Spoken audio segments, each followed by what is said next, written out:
غم کے موقع پہ بھی، تکلیف کے موقع پہ بھی، مصائب کے موقع پہ بھی صبر کیا جاتا ہے، لیکن پہلے اس کا پس منظر سمجھ لیں۔ دیکھیں انسانوں کی نفسیات کیا ہے، انسان جس وقت تکلیف میں آتے ہیں، جس وقت مصیبت میں آتے ہیں، جس وقت پریشانی میں آتے ہیں، تو وہ عام طور پر دعا کرتے ہیں، اللہ سے فریاد کرتے ہیں۔ کچھ نہ کچھ انسان جو عمل کر سکتا ہے وہ بھی کرتا ہے۔ جب کچھ بھی نہیں ہوتا تو اس کے بعد ایک کیفیت تو وہ ہے عجز، بے کسی، بے بسی کی۔ اچھا، دوسری کیفیت یہ ہوتی ہے کہ پھر انسان خدا سے مایوس ہو جاتا ہے۔ انسان بعض اوقات ایسا ہوتا ہے کہ غیر اللہ کے در پہ چلا جاتا ہے، وہاں پر جا کے دعائیں کرنے لگتا ہے، مشرکانہ توہمات کا شکار ہو جاتا ہے۔ انسان بہت سے ایسے اعمال کو اختیار کر لیتا ہے جو خدا کے نزدیک کفر ہیں۔ لوگ جادو ٹونے میں پڑ جاتے ہیں،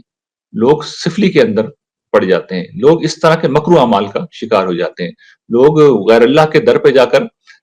فریاد کرنے لگتے ہیں۔ تو یہ وہ ساری چیزیں ہیں جو کفر اور شرک کی نوعیت کی ہیں، جو ہمارے دین و ایمان کو برباد کر دیتے ہیں۔ تو یہ وہ سارے مواقع ہیں جن پر اب قرآن مجید یہ کہتا ہے ہم سے کہ دیکھو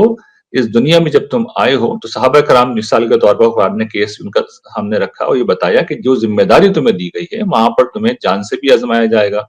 خوف بھی تم پہ ہوگا، مالوں کا بھی نقصان ہوگا، سب کچھ ہوگا، لیکن مبشر الصابرین، اگر تم صبر کرو گے تو پھر تمہارے لیے خوشخبری ہے۔ اور پھر صحابہ کرام کو جس وقت انہیں دنیا کی امامت کے منصب پر فائز کیا تو بتا دیا گیا تھا کہ یا ایھا الذین آمنوا استعینوا بالصبر والصلاۃ ان اللہ مع الصابرین، اے ایمان والو تم نماز سے اور صبر سے مدد چاہنا، اللہ تعالیٰ صبر کرنے والوں کے ساتھ ہے۔ اس میں آپ کی توجہ دلاؤں گا، اللہ تعالیٰ نے یہ نہیں کہا کہ وہ نماز پڑھنے والوں کے ساتھ، انہوں نے کہا ہے کہ وہ صبر کرنے والوں کے ساتھ۔ یہ صبر کی اہمیت ہے